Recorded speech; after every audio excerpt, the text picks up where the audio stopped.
बहुत अच्छे से सुनना मेरी माताओं। कई माताओं के मन में संशय होता है कि हम 1 महीने का व्रत धारण करते हैं और उस बीच में रजस्वला धर्म आ जाता है। वो रजस्वला धर्म आता है तो हमारे महीने भर का नियम का क्या होता है? इस प्रसंग को थोड़ा ध्यान से सुनना। बार बार ये प्रसंग नहीं मिलेगा और पहले भी कथाओं में ये प्रसंग नहीं आया। आज भीखन गांव की हरिहर्ष महापुराण में ये प्रसंग आया है। तो जितने लोग आस्था पर सुन रहे हैं, जितने फेसबुक यूट्यूब पर सुन रहे हैं, इस प्रसंग को थोड़ा ध्यान से सुनना मेरी माता।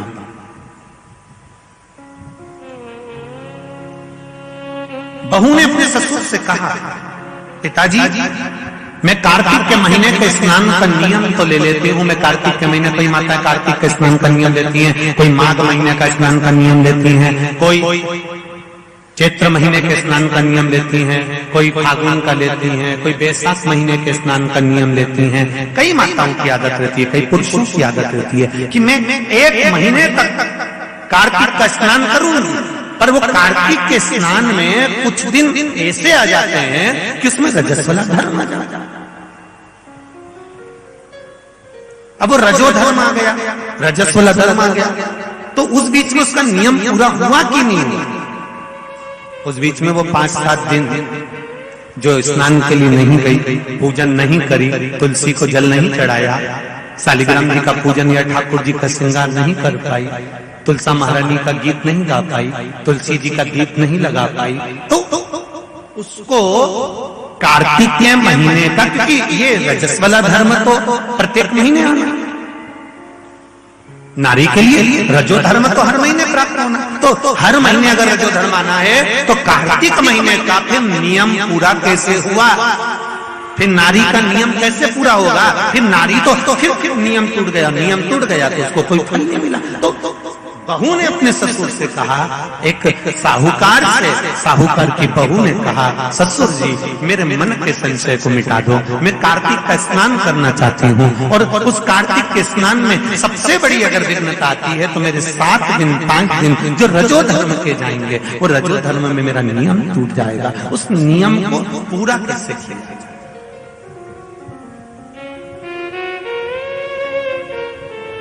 वो नियम पूरा कैसे होगा?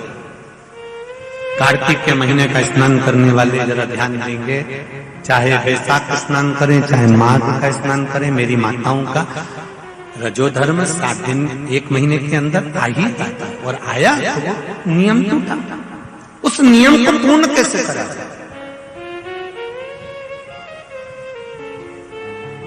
कहा, साहूकार ने कहा कि बहू मैं इतना विद्वान तो नहीं हूं, ज्ञानी तो नहीं हूं, पर मैं मेरे गुरु से इस बात को स्मरण कर रहूंगा। अब बहू को कार्तिक का महीना आ रहा है, कार्तिक के महीने का उसको इंतजार था, वो इंतजार में बैठी है। मात्र कार्तिक आने में 8 दिन बचे थे। अब देखिएगा जरा, आप में और उस बहू में क्या अंतर है। कार्तिक के महीने आने में 8 दिन बचते हैं तो आप पुताई चालू कर देते हो। बोलो सही है कि गलत है? कार्तिक आने में, दिवाली आने में जब 8-15 दिन रहते हैं तब तुम पुताई चालू कर देती हो, सफाई चालू कर देती हो, ये काम चालू कर देती हो, वो काम चालू कर देती हो। सारे काम तुम्हारे कार्तिक का महीना आने के समय पर चालू हो जाता है। और बहू सफाई नहीं पूछ रही, साफ सफाई पर ध्यान दे रही है, पर ऐसा नहीं कि साफ सफाई नहीं कर रही, पर उसका ध्यान वही कार्तिक के महीने के स्नान में लगा हुआ है। आज बहू 8 दिन बचे और बहू का भोजन छूट गया, उसका भोजन नहीं, भाई मिला अंदर जाए। किसी चीज को पाने की जब तमन्ना होती है ना तो खाना पीना छूट जाता है। ये नागेश्वर मंदिर महिला मंडल से पूछ लेना। बहू की नींद चली गई, उसको भोजन नहीं भागा, नींद गई, भोजन भाया, बड़ी दुखी थी। साहूकार को कोई मिला या ना मिला, इस बहू की आंख का अश्रु तुलसी के क्यारे के पास गिर गया। तुलसी के क्यारे के पास आंसू गिरा, अश्रु गिरा। महाराज अब बहू की आंख का अश्रु झलका, तुलसा महारानी की कुछ कृपा, देवर्षि नारद ने एक साधु का रूप धारण कर, साधु का रूप धारण कर देवर्षि नारद जिस मार्ग से साहूकार जा रहा था उसी मार्ग पर एक वृक्ष के नीचे जाकर बैठ गए। वृक्ष के नीचे बैठे और बैठते ही साहूकार ने देखा कि बहुत पहुंचे हुए बाबा लग रहे हैं, चंदन का तिलक लगा है, कंधे पर यज्ञोपवीत पड़ा हुआ है, बड़ी बड़ी जटा जूट है, मुख पर कुछ तेज पुंज है, बड़ा प्रकाश दिख रहा है, रुद्राक्ष की गले में माला पड़ी हुई है, हाथ में तुलसी की माला धरी हुई है। और साहूकार ने जाकर हाथ जोड़कर निवेदन करा, बाबा जी, ओ बाबा जी, मेरे मन के संशय को मिटा दीजिए। बाबा जी ने पूछा, क्या बात है बाबा? साहूकार जी बोले, मेरे बहू के मन का संशय है। नारी जब कार्तिक के महीने का स्नान करती है, या माघ महीने का स्नान करती है, या वैशाख महीने का स्नान करती है, या चैत्र महीने का स्नान करती है, नारी जब पूर्ण एक महीने का स्नान करती है तो बीच में जो रजस्वला धर्म आ जाता है, नारी 5 दिन 7 दिन जो काम नहीं कर पाती है, वो रजो धर्म के समय पर, रजस्वला धर्म के समय पर उसका 1 महीने का नियम खंडित हो जाता है। तो वो खंडित हुआ नियम पूर्ण कैसे हो, उसका वर्णन आप मुझे बता दीजिए। वो नियम मुझे बता।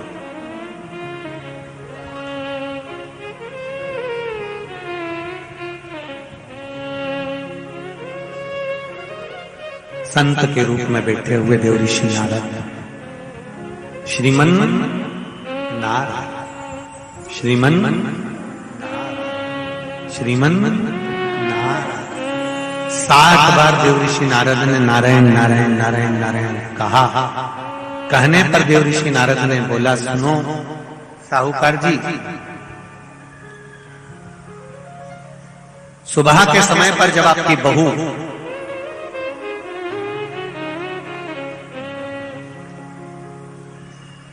मंदिर की ओर जाए तो उसको इस मार्ग की ओर लेकर आना।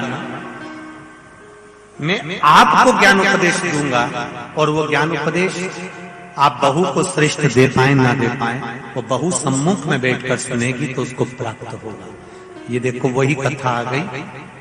आप खाओगे आपका पेट भराएगा, आप सुनोगे आपका कल्याण होगा। बेटों बेटियों को लेकर आओ, बहुओं को लेकर आओ, बच्चों को लेकर आओ, उनके सुनने से उनका लाभ, उनका लाभ। साहूकार घर गए, बहू से कहा, बेटा एक संत अपने गांव में आए हुए हैं और वृक्ष के नीचे बैठे हुए हैं, चलो आप चलकर उनसे अपने प्रश्न को कर लो।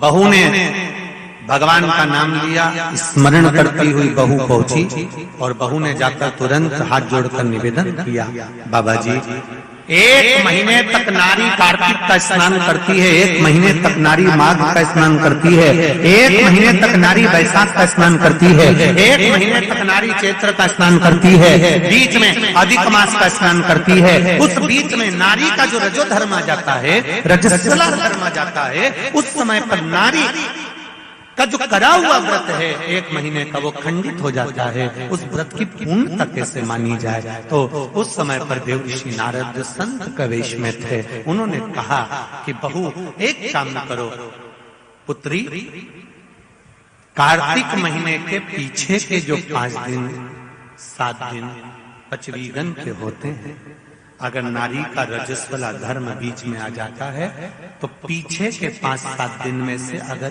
1 दिन भी नारी ब्रह्म मुहूर्त का स्नान कर कर, सुबह का स्नान कर कर तुलसी में दीप प्रज्वलित कर देती है तो उसके बीच का जो खंडित भाग है वो समाप्त हो जाता है, उसे पूर्ण फल की प्राप्ति। अब फिर सुन लीजिए अच्छे से, अगर मान लो वो पचवीगन में ही नारी का रजो धर्म आ गया तो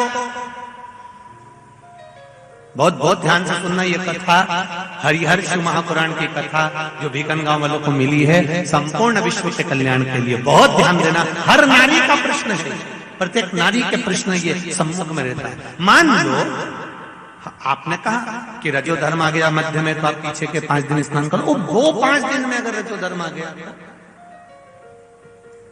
फिर शिव महापुराण की कथा कहती है,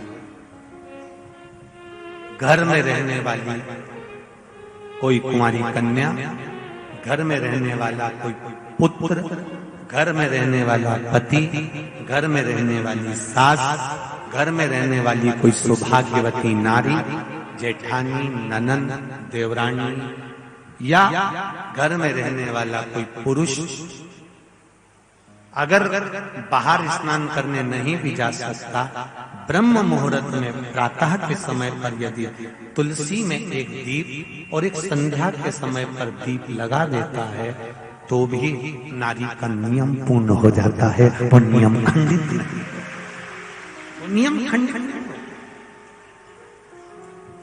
क्या 5 दिन के स्नान का फल है? हाँ, और तुझे मौका मिलेगा तो तुझे समझ में आएगा। देवर्षि नारद ने बस इतना कहा, उसका फल क्या है तुझे मौका मिलेगा जब मालूम पड़ेगा। तब बहू को समझ में नहीं आया कि आखिर सब क्या कहा। देवर्षि नारद कहकर चले गए। साहूकार की बहू रोज प्रातः का कार्तिक का स्नान करने लगी। कार्तिक का स्नान रोज बहू करती, रोज ब्रह्म मुहूर्त में स्नान कर आती। बहू को नहीं मालूम कि नगर के राजा का लड़का युवराज अपनी पत्नी के साथ स्नान करने आता।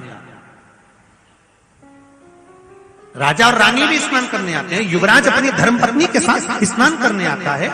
आज युवराज को बड़ा बुरा लगा। युवराज ने देखा कि मैं घाट पर नहाने के लिए आता हूं, पर यह घाट गीला कैसे हो जाता है? मतलब मेरे स्नान के पहले कोई स्नान कर रहा है, मेरे स्नान के पहले कोई स्नान कर रहा है। मुझे ऐसा लगता है जरूर कोई ना कोई आता है। युवराज ने, राजा ने अपने नगर के सैनिकों से बोला, पता लगाओ कि सुबह स्नान करने कौन आता है। सैनिक लगते उससे पहले ही साहूकार की बहू स्नान कर चली जाती। दिखाई नहीं दिया, समझ नहीं आया। आखिरी के 7 दिन बचे थे, 8 दिन बचे थे। राजा के दूत ने फिर युवराज ने कहा, मुझे पता लगा कर बताओ फिर मेरे स्नान के पहले कौन स्नान करता है, घाट को गीला कौन कर देता है। क्रोध में आकर कहा, मालूम नहीं पड़ पाया। एक दिन रानी को, इस साहूकार की बहू को मालूम पड़ा कि युवराज मेरा पता कर रहा है, मेरा पीछा कर रहा है। तो बहू ने तुरंत सुबह जल्दी स्नान करा और भागी। भागते समय उसके गले की माला और पांव की एक मोजड़ी छूट गई। माला और मोजड़ी छूट गई। माला मोजड़ी छूटी, चली। राजा को वो माला मोजड़ी मिल गई। उसने मन में विचार करा, मोजड़ी इतनी सुंदर, माला इतनी सुंदर, तो जो इसको पहनती होगी वो कितनी सुंदर होगी। राजा ने अपने दूतों से कहा, जाओ, जिसकी ये मोजड़ी और माला है इतनी सुंदर है तो वह नारी कितनी सुंदर होगी, उसको 5 रात्रि मेरे पास में लेकर आ। उसको मैं 5 रात्रि अपने यहाँ रखूंगा। शब्द सुना, खबर पूरे गांव में लग गई। साहूकार की बहू के कानों में भी शब्द पहुंच गया। कार्तिक का महीना चल रहा था तो बहू ने भी कह दिया, मैं राजा के यहाँ पर 5 रात्रि रहने को तैयार हूं, पर शर्त मेरी एक है, ब्रह्म मुहूर्त का स्नान करते हुए अगर राजा मेरे को मुख देख लेगा तो मैं उसके यहाँ रह लूंगी। सुबह का कार्तिक का स्नान कर कर जब मैं निकल रही हूँ और राजा का पुत्र मुझे देख ले तो मैं रहने को तैयार हूँ, नहीं तो मैं नहीं रह सकती। राजा ने भी एक पक्षी, जो पाला हुआ पक्षी था, उस पक्षी को पेड़ पर बिठा दिया और कहा, जैसे ही रानी स्नान करने आए उसी समय पर तू बोल देना, मैं दौड़ कर जाऊंगा और इस रानी, इस साहूकारनी का दर्शन कर लूंगा। जब साहूकारनी सुबह के समय पर स्नान करने चली तो देहली पर द्वार को छोड़ते समय प्रणाम करते हुए कहती है, हमारे भारत की सभ्यता, भारत की भूमि की संस्कृति, पहले की माताएं जब मायके से ससुराल जाती थी या ससुराल से मायके आती थी तो जिस तांगे में, जिस गाड़ी में, जिस बस में, जिस टैक्सी में भी बैठती थी उसके भी पांव पड़ती थी, उसको भी प्रणाम करती थी। बोलो दीजिए सही है कि गलत? ये भारत की सभ्यता है, ये भारत का संस्कार है, ये भारत की भूमि की मर्यादा है। जिस भूमि पर से जा रही, ससुराल से मायके जाएगी तो जिस बस में जाती थी उसके पांव पड़ती थी, बैलगाड़ी में जाए, टांगा गाड़ी में जाए, घोड़ा गाड़ी में जाए, उसके पांव पड़ती थी। घर से निकलते समय प्रणाम कर कर जाती। उसने अपने द्वार को प्रणाम किया और द्वार प्रणाम कर कर जा रही है और कहती हुई जा रही है, हे तुलसा महारानी, हे गंगा मैया, हे दामोदर भगवान, ऐसी कृपा करना मैं स्नान कर कर जाऊं तो राजा के लड़का नींद में भरचक सो जाए, ऐसी कृपा कर देना। तोता बोलता रहा, राजा का लड़का सोता रहा। पहला दिन निकल गया। दूसरे दिन राजा के लड़के के मन में प्रश्न आया कि मैं तोते से पूछूं, क्यों रे तोता, क्या वो साहूकार की बहू नहीं आई थी? आई थी, स्नान करके गई, तो मैं जग नहीं पाया। उसने विचार करा, कुछ ऐसा काम करता हूं, पुड़िया में लेकर बैठ गया मिर्ची, रात्रि को डाल ली आंख में, रात भर नींद नहीं आएगी। साहूकार नहीं, फिर चली, द्वार को छोड़कर प्रणाम करा, दरवाजे को प्रणाम कर कर, द्वार को पूजन कर कर, जब प्रणाम कर कर चली तो निवेदन कर कर चली, हे द्वार देवता, राजा के लड़के को सुला देना। तो ये स्कंद पुराण की बात शिव महापुराण में भी लिखी गई। पशुपति व्रत में एक नियम है, जब मंदिर में दिया लगाकर जाते हो तो घर के दरवाजे के राइट सीधे हाथ पर दिया लगाते हो। बोलो सही है? सीधे हाथ पे दिया लगाने का महत्व क्यों है? क्योंकि हम मंदिर से चलकर जब आते हैं, अपने घर के सीधे हाथ की ओर जब दिया लगाते हैं तो भगवान से निवेदन करते हैं कि मेरा ये द्वार है और आपके भरोसे पर है, आपको संभालना है।